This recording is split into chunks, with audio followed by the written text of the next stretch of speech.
Hey, what's up, guys? Welcome back to the channel. So excited to talk to you today about the 7 deadly sins of personal development. Usually I like to have 3 topics in a show, but today there's only one, but hopefully we can focus in. I look at it as being a waiter, and on those nights when it's slow and you only have one table, you can give them your undivided and best service. So perhaps this is the only table for me today, the only topic, 7 deadly sins of personal development. And it certainly hits home for me. Before I get into that topic, a few things I want to talk about. I did a delivery today. I finally got a Spark Walmart delivery. It was for $14. It was a double order. One order, thank goodness, was like 2 small bags, and it was up 7 stories in basically kind of an older folks' home. So I went up there. I'd been there before. It's a struggle when you got to do more than one trip for something like that, but today it was only one trip. And then the next was like 77 items, big order that took up my trunk and the back seats. $14, neither one tipped. Kind of crushes your soul a little bit there, but hey, I was happy to get the order. What else am I going to do? I'm not going to be sitting home, so $14 is better than nothing. So I took it, added on to what I got going for this week. Then I got home and I mowed a lawn. I get paid good money for that, and it's a big lawn, so I get some exercise. And today was like a nice fall day, like football weather. Tomorrow it's going to get to the 60s and 70s here in central New York, and it's going to be a great week. We're going to open our pool up Sunday. We do that ourselves. I just kind of stay out of my wife's way on that one and follow orders like a good man. And then the guitar finally sold. I was teased with a sale. I believe it was Wednesday night. I listed it Wednesday.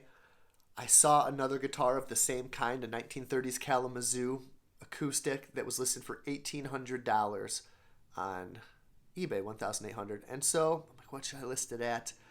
I'm like, you can always bring it down. So I listed it at $1,800. And I also allowed a best offer to come in, which the other listing didn't. So if someone was looking for this guitar, chances are they would go for mine first because they would be able to offer me a deal.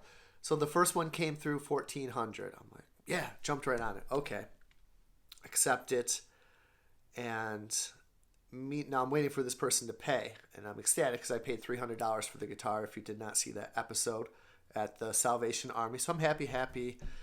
My wife's like, "Oh my God, I can't believe it." I'm like, "Yeah, I know what I'm doing," which is a lie. I don't know, but I knew what I was doing there, and so I still have it listed though on Facebook. I have it listed on Mercari. I have it listed on OfferUp because this person has not yet paid. So I hate taking things down and then the person flakes out on eBay or someplace else and they got to relist it all. It's just annoying. So I just let that stuff sit, and I'm getting all these messages on Facebook Marketplace. Is this guitar available? Is this guitar available? Is this guitar available? And I'm like, it's pending. Then, of course, the next day the person cancels the order. I'm like, oh, they did not anticipate the tax.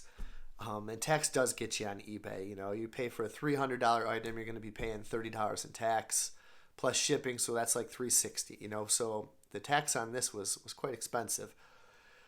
So he goes, it's plumb too expensive. So I go, okay, I could see it coming. I refund this person and I relist it again, and I go to work. And not too long after, I get another offer for $1,350. And I'm like, okay, I'm going to play it cool. I'm going to go the whole night and see if I get another offer for maybe higher. And I wake up this morning like 6:50.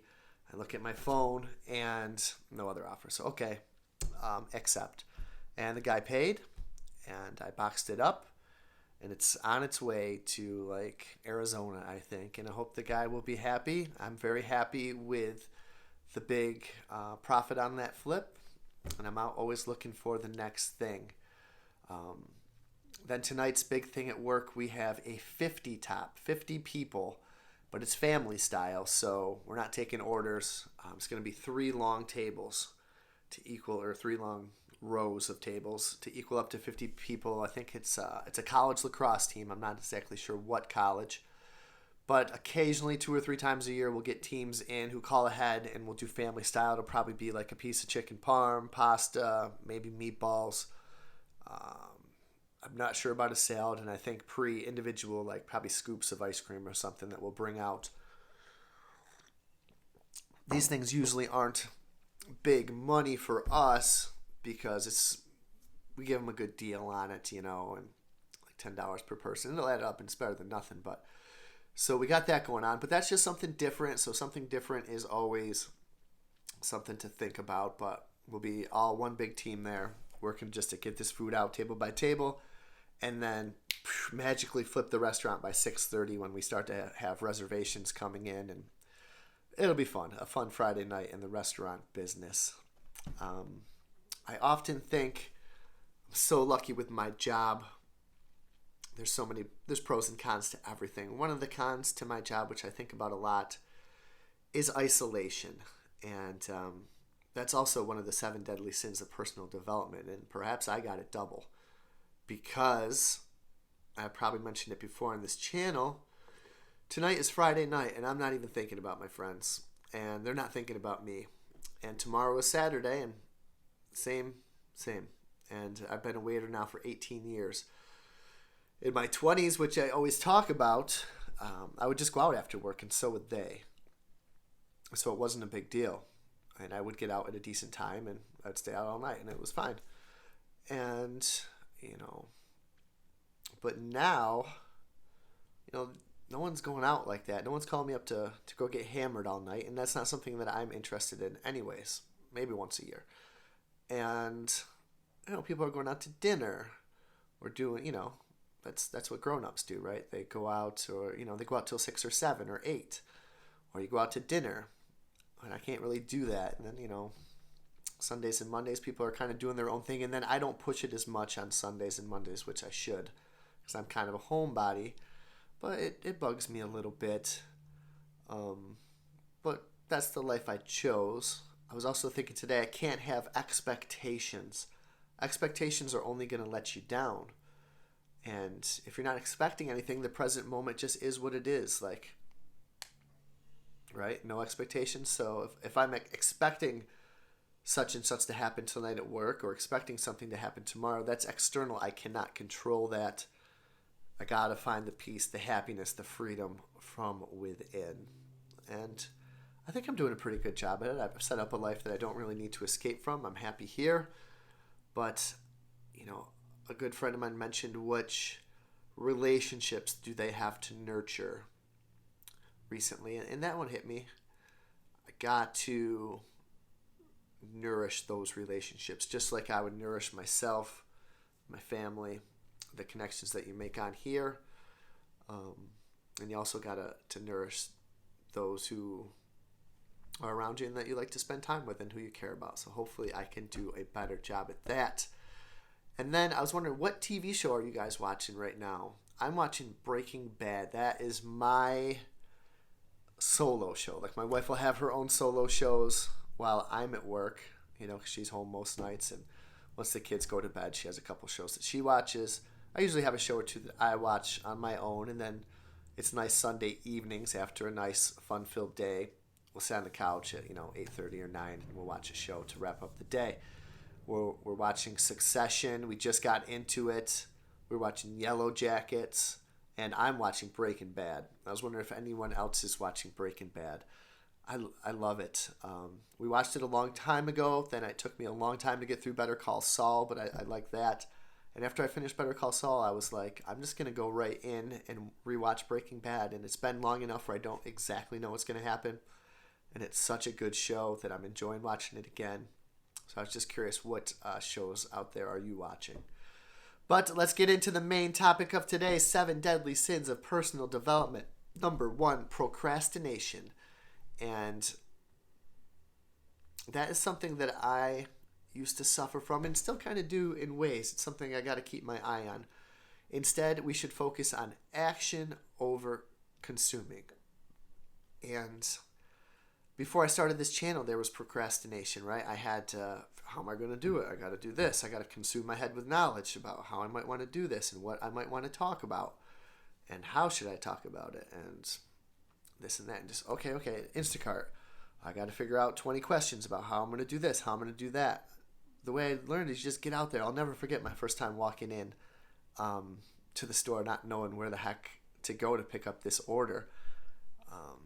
But it all works out, and every time you do it, you get a little bit more comfortable. Hopefully, I'm a little bit more comfortable talking to you at this point. I remember, sometimes I still got to pump myself up, but it's become much more natural for me to do that. I feel very comfortable with the community that we have here. Sometimes I feel like when there's 10 more people come that I'm like, all right, I got to get comfortable again. But there's nothing better than making those connections.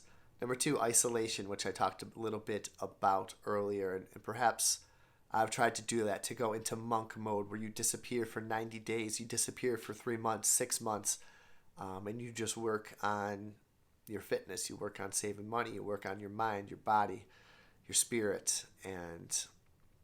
But it's important to have those social skills too. It's important to have life experiences on your journey of personal development, on your journey of self-improvement, and on your journey of freedom. We should seek adventures. It doesn't have to all just be by ourselves reading and eating salads and doing push-ups. I think we need to get out there. And I'm doing a lot of that with my family, but I also need to push myself out and do it with friends and with strangers, just to get out there and seek the adventures of life. Third is comfort. I like this. When something challenging becomes easy, that's a place to be proud, right? But how about that's the time when we need to pivot and we need to step it up to not stay on the same level. Doing 1 gig a day was something that was challenging, and now it's become easy. So what do? Step it up, scale it. Doing certain kind of videos have become easy. I'd like to step it up. I'd like to scale it. I'd like to improve on some skills. Same thing with workouts. When something challenging becomes easy, push-ups, pull-ups, dips, planks. It's time to evolve and to go to the next level. Don't stay where it's easy. Push yourself. 4 is a tough one. Impatience. You want results right now, and so do I. And what happens when we don't see results? It gives us an excuse to quit. I think it was from the book Atomic Habits, where he, compounding interest and getting 1% better every day. And I think boiling water is something. We could put some water on the stove, right, and boil it, and nothing, or turn up the heat, and nothing's going to happen. But the temperature is going to keep rising. And we're going to keep getting stronger and stronger with every rep that we take, with every page that we read, every push-up that we do, every healthy meal that we consume, every time we get up early and go to bed at a reasonable time, every time we sit down to meditate. And those are all just reps that we are getting. Every dollar that we save has a chance to get us closer to our goal of being free. And we have to earn it. It's not going to happen quickly. Getting out of debt is not going to happen quickly. Building wealth is not going to happen quickly. Getting fit, all this stuff takes time. Don't fall victim to the 4th sin of personal development, impatience. So we talked about procrastination, we talked about isolation, we talked about comfort, we talked about impatience. How about this? Neediness. I love this one. To be focused on the end result, which kind of has a little bit to do with impatience. It's going to stress you out. It's going to kill your enjoyment. It's about taking it day by day and being present with what you're doing and enjoying the process. I don't think any of us should be doing whatever we're doing and not enjoying it. It should be something that you look forward to every day and make a game of it, have fun. In a way, I love the idea of detaching from the results. I'm having fun doing this video right now, and it's not going to reach 1,000 people, and like 50 people blows my mind. 30 people, anyone, the connections that I made, and the motivation that I get is amazing. How about the same thing with saving money? I'm not really saving money and investing money. I'm detached from the end. I'm just doing it to do it because I know it's the right thing. I got to get there with food and diet. Just doing it in the process is enough. The results don't necessarily matter if you're doing your best. I could work out, I could go for a walk, I could eat healthy, and I might not see a change for a week, but I know that I was doing the right thing and I was trying my best. It's not the results, it's not the end result, it's the process of being present while you do it. Number 6, insecurity. Insecurity, a 7 deadly sins of personal development. Why do you want to change? Because you're insecure, because you don't feel like you're good enough. But we can make those changes, right? And we can save that money. We can travel. We can get into the best shape of our lives. We can find a partner. Any of your goals that you want to achieve, but no amount of external success will help your insecurity. You have to find, and I have to find, the root cause of that and then let it go. Breathe it out. It's only internal. Only do this for yourself. And, I'm doing this hopefully to inspire. But man, I'm trying to become the best version of myself for me so I can live the best life that I can live, so I can be a role model in this community and for my family and friends at home. And I'm doing that for me, not for my friends to say great job or anyone else. Just trying to do the best for me and my family. And finally, greed. We talked about travel, we talked about money, we talked about physical fitness, we talked about getting that guy or getting that girl. I want it all at once, but that's just going to lead to burnout. I think it's better to focus on 1 or 2 things at first and try to master those skills rather than try to get everything all at once. That's greedy. That's one of the 7 deadly sins of personal development. And focus on one thing. What's the most pressing issue in your life that you're trying to break free from, that you're trying to master, that you're trying to get better at? Focus on that, and maybe not everything all at once. We can all stretch each other or stretch ourselves a little too thin at times, and I feel like I do that too. Focus, zero in, nail it, and then move on to the next. I hope this video finds you well. I hope you have a great weekend. Let me know how you're doing, what shows you're watching, what you're up to, what the weather is, what your plans are. Love to hear from you. Like, share, subscribe, and I'll talk to you on the next video. Break free.